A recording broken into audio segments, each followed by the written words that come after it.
ধর্মনগরের delivery boy Prosenjit সরকারের রহস্যজনক মৃত্যু মামলায় আজ ছিল অত্যন্ত গুরুত্বপূর্ণ দিন। দীর্ঘ প্রতীক্ষার পর আদালত আজ এই মামলার পরবর্তী পদক্ষেপ গ্রহণ করেছে। 5 অভিযুক্তকে আজ ভিডিও কনফারেন্সের মাধ্যমে আদালতে পেশ করা হলে বিচারক তাদের ফের জেল হেফাজতে পাঠানোর নির্দেশ দেন।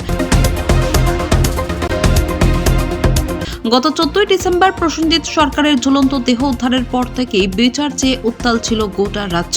আজ 30 ডিসেম্বর উত্তর ত্রিপুরা জেলা আদালত ভিডিও কনফারেন্সের মাধ্যমে মামলার রায় ঘোষণা করে। আদালতের নির্দেশ অনুযায়ী ধৃত 5 অভিযুক্ত সুস্মিতা ভট্টাচার্য, সঙ্গীতা ভট্টাচার্য, সৌরভ ভট্টাচার্য, মেঘদীপ ভট্টাচার্য এবং পিউ ধরকে আগামী 9 জানুয়ারি পর্যন্ত জেল হেফাজতে থাকতে হবে। উল্লেখ্য, এর আগে আদালত তাদের 30 ডিসেম্বর পর্যন্ত জেল হেফাজতের নির্দেশ দিয়েছিল। আজ সেই মেয়াদ শেষ হওয়ায় ফের তাদের আদালতে পেশ করা হয় এবং বিচারক মেয়াদ বৃদ্ধির সিদ্ধান্ত নেন। অপরাধটি সংগঠিত করেছিলেন যারা, ওনারা হলেন সঙ্গীতা ভট্টাচার্য, সুস্মিতা ভট্টাচার্য, সৌরভ ভট্টাচার্য, মেঘদীপ ভট্টাচার্য এবং Piudhar. Fact of the case, victim Prosenjit Sarkar blue dart courier সার্ভিসের ডেলিভারি বয়ের কাজ করত। বিগত 13/12/2025 ইংরেজি সন্ধ্যা অনুমান 6 ঘটিকায় একটা পার্সেল ডেলিভারি নিয়ে 21 পার্সনের সাথে তাদের ঝামেলা সমস্যা তৈরি হয়। 21 পার্সন প্রথমে মানসিকভাবে হেনস্থা করে, পরবর্তীতে তাকে কিলচর যার জন্য সে মানসিকভাবে প্রচণ্ড আঘাতপ্রাপ্ত হয় এবং শারীরিকভাবেও। এবং এই মারধরের সমস্ত ঘটনা তাদের মোবাইল ফোনের মাধ্যমে রেকর্ডিং করে পরবর্তীতে সোশ্যাল মিডিয়ায় ভাইরাল করা হয়। পরবর্তী দিন অর্থাৎ 14/12/2025 ইংরেজি তার মৃতদেহ বাড়ির পাশেই একটি গাছের ঝুলন্ত অবস্থায় দেখতে পাওয়া যায়। অর্থাৎ 30/12/2025 ইংরেজি 5 জন আসামিকে বিশের মাধ্যমে প্রডিউস করা হয় আদালতে। তাদের পক্ষে আদালতে বেল পিটিশন সাবমিট করা হয়।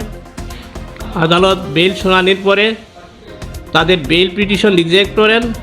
তাদেরকে 9/1/2026 পর্যন্ত জেল কাস্টাডিতে পাঠানো হয় এবং 1 থেকে 3 তারিখ পর্যন্ত পুলিশ অর্থাৎ I of the case jail কাস্টাডিতে গিয়ে তাদেরকে ইন্টারোগেশন করতে পারবেন। পুলিশ এই মামলার তদন্তে বড় সাফল্য পেয়েছে। ঘটনার মাত্র 14 দিনের মধ্যেই আসামের করিমগঞ্জ এবং ত্রিপুরার চুড়াইবাড়ি এলাকা থেকে একে একে সমস্ত আসামিকে গ্রেপ্তার করতে সক্ষম হয় পুলিশ। দেখুন, প্রসেনজিৎ সরকারের কেসে আমি তার ফ্যামিলির থেকে অনেক আগেই নথি পেয়েছি যে I have been appointed in this case, এবং আজকে আমি এই কেসে মাননীয় আদালতে এপিয়ার হয়েছি। এবং মাননীয় আদালতে এপিয়ার হওয়ার একটাই কারণ হচ্ছে যে ধর্মনগরবাসী না, সারা ত্রিপুরা রাজ্যের মানুষ ধর্মনগরবাসী এবং আপনারা যারা সোশ্যাল মিডিয়া রয়েছেন, আপনারা বিভিন্নভাবে সেই অন্যায়ের বিরুদ্ধে আপনারা একটা সিগমা আপনারা তৈরি করেছেন সারা রাজ্যের মধ্যে। এটা প্রশংসামূলক। তারই পরিপ্রেক্ষিতে আজকে আমি তার কেসে এপিয়ার হয়েছি। ওনারা আজকে নিচের কোর্টে বিল পিটিশন ফাইল করেছিল, কিন্তু that was rejected by the honourable court. সমস্ত মামলাতেই কিছু না গতিক প্রকৃতি থাকেই, দ্যাট ওয়াজ রিজেক্টেড। কারণ কোর্টের অবজারভেশন হচ্ছে যে সাম ম্যাটেরিয়ালস আর ফাউন্ড দেয়ার। অভিযুক্তদের বিরুদ্ধে ভারতীয় ন্যায় সংহিতার 103(1) খুন, 329(4), 115(2) এবং 3(5) ধারায় মামলা রুজু করা হয়েছে। প্রসেনজিৎ সরকারকে মানসিক এবং শারীরিক হেনস্থা এবং খুনের অভিযোগে এই মামলাটি এখন রাজ্যের অন্যতম চর্চিত বিষয়। আগামী 9 জানুয়ারি আদালত এই বিষয়ে পরবর্তী কী পদক্ষেপ নেয় সেদিকেই তাকিয়ে রয়েছে গোটা ধর্মনগর তথা রাজ্যবাসী।